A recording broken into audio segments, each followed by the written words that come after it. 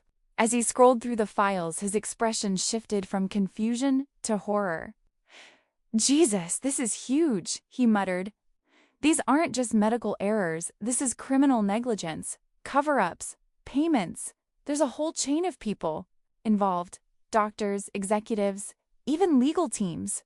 My stomach twisted. "Can you prove it?" I asked. He nodded slowly.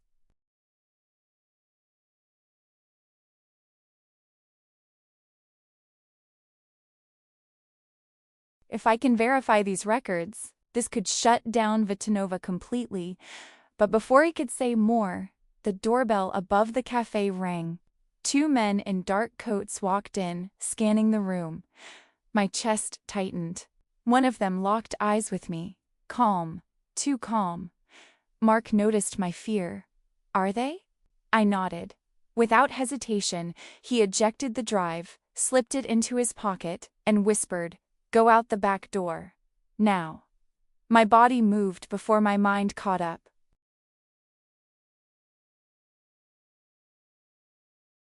I slipped through the kitchen, my heart racing, hearing the faint sound of footsteps approaching.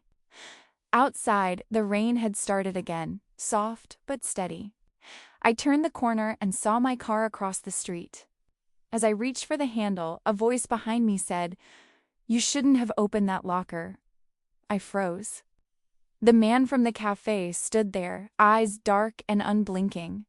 "You have no idea what you've started." His tone was calm, almost polite, and that was what made it terrifying.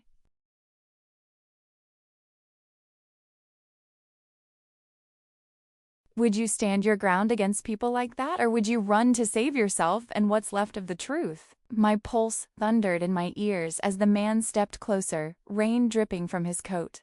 Every instinct screamed at me to run, but my legs felt trapped in place. "You think you're helping him?" he said softly, "but you're only making it worse." I stared at him, drenched and shaking. "He's already dead," I hissed. "There's nothing left for you to protect."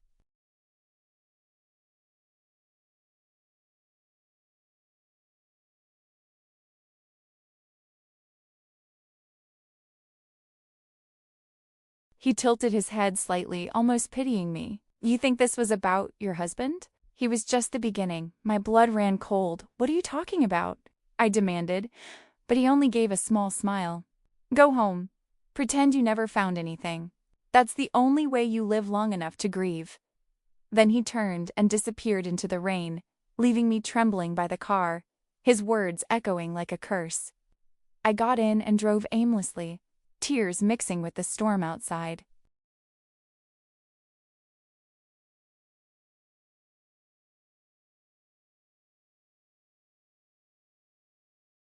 His warning kept replaying in my mind, the beginning.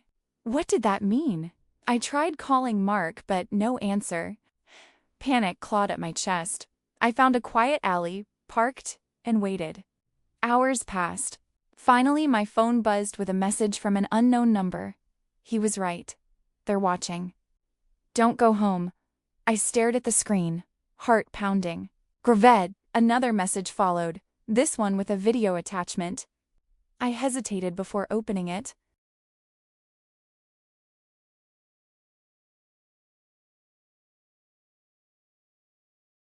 The footage showed the cafe where I had met Mark, only now police lights flashed outside. Inside, tables were overturned, the windows shattered, a stretcher was being wheeled out. My stomach dropped. The sheet covering the body slipped for a second, revealing his face. Mark. A scream tore from my throat, raw and silent at the same time. My hands shook so violently I could barely hold the phone.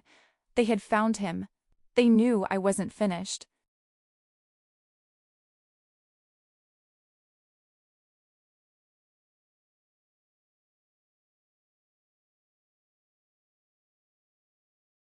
I looked in the mirror, and there, in the reflection of the wet glass behind me, headlights appeared.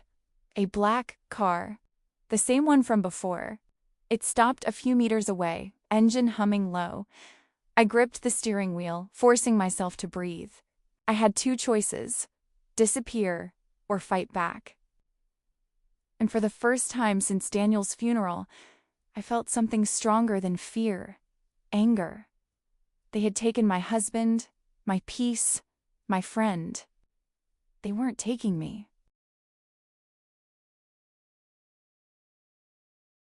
If you were in her place, hunted, heartbroken, and alone, would you run for your life or stay and fight for justice no matter the cost? The rain turned into a storm as I sped down the highway, wipers fighting to keep up. My heart pounded, but my mind was clearer than ever. Every tear I'd cried, every lie I'd uncovered had led to this moment. I couldn't trust the police, and I couldn't trust the system that let my husband die, but I could trust the truth.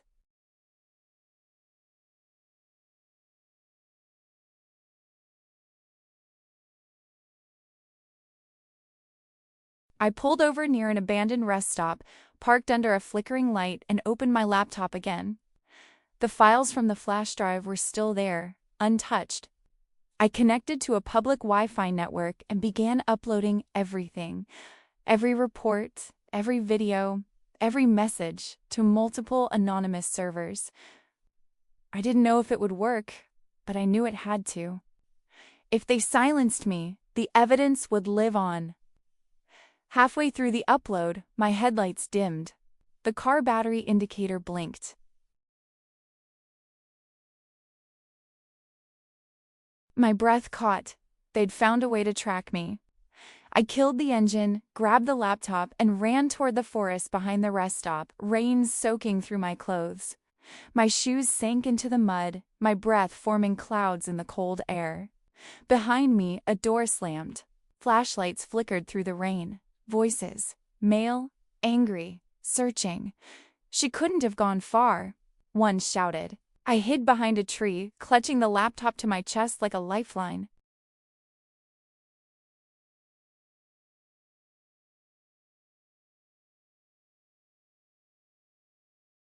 My pulse was so loud I feared they could hear it. Then, a beam of light swept across my face. I ran. Branches whipped my arms, the earth uneven beneath me. I stumbled, fell, but forced myself up. Behind me, footsteps closed in. One shouted, "Stop! It's over!" But they were wrong. I wasn't done. I reached a small clearing and spotted an old service shed ahead. I darted inside, locking the door behind me. My hands trembled as I watched the upload bar on the screen, 78%. I whispered a prayer, half to God, half to Daniel. Please, let this mean something. The pounding outside grew louder, fists against the metal door. Give us the drive, a voice commanded. I pressed my back to the wall, clutching the laptop as the hinges began to creak. The progress bar reached 99%. I smiled through tears. You can't bury him again, I whispered. Then, the door burst open. A blinding light filled the shed, and everything went white.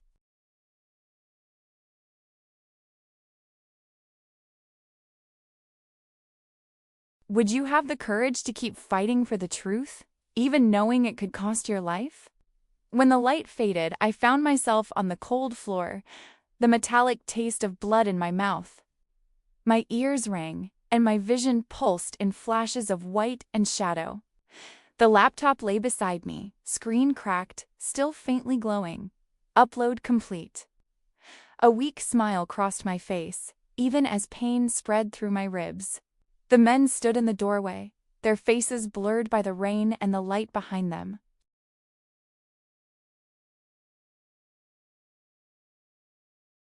One of them knelt beside me, his voice sharp, controlled.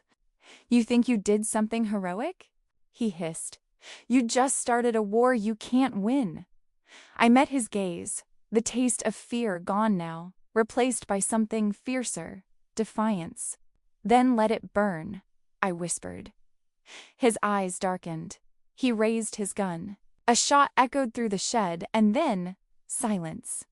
When I opened my eyes again, everything was gray. I wasn't sure how long I'd been out, but the men were gone. My body ached, but I was alive. The bullet had grazed my shoulder, painful, but not fatal. Rain leaked through the roof, washing over me in cold rivulets. I crawled toward the broken laptop, clutching it like a piece of my soul. Even if they destroyed it, the truth was already free. Somewhere out there, servers were holding Daniel's story, Anna's fear, Mark's death, all of it. The lies they buried had been unearthed. I stumbled to my feet, using the wall for support, and stepped out into the storm.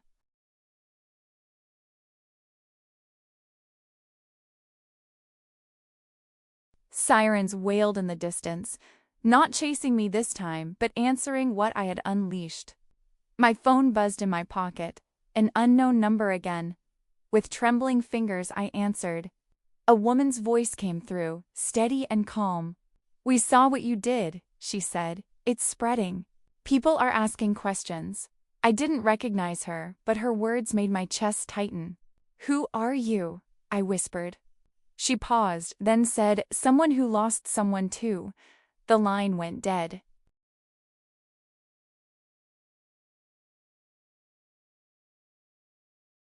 I stood there for a long time, staring into the rain, realizing that my pain had become something larger, a spark in the dark. If you were standing in her place, bleeding but victorious, would you feel relief or regret for what the truth had cost? The world woke up different the next morning. My name was everywhere, not my face, not my voice, but my story. Whistleblower widow exposes medical corruption. Secret trials behind hospital deaths. Vita Nova, under federal investigation.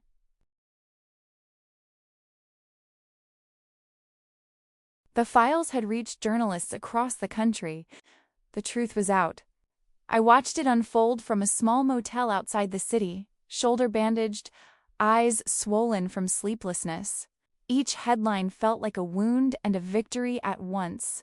They showed Daniel's photo, the one from our wedding, and for the first time, I didn't see a liar.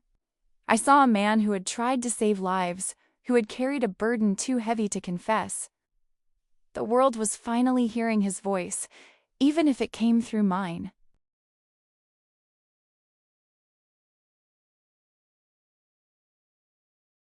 As I sat by the window, the rain returned, softer this time, almost forgiving. I thought about Anna, wherever she was hiding, about Mark, who had died for truth, about all the faces in those files, stripped of their silence at last.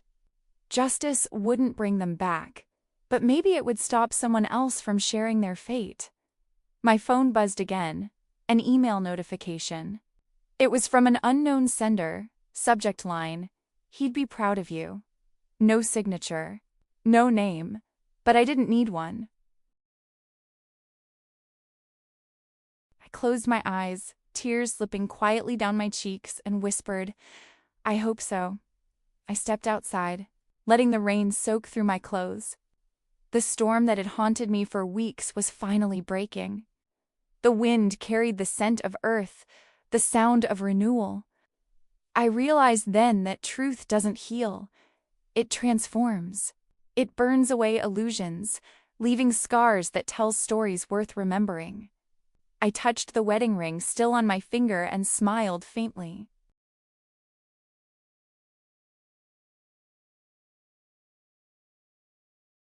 "You didn't die for nothing," I said to the sky. "Now they'll know." Then I walked toward the road, the horizon stretching open before me, uncertain, infinite, but finally honest.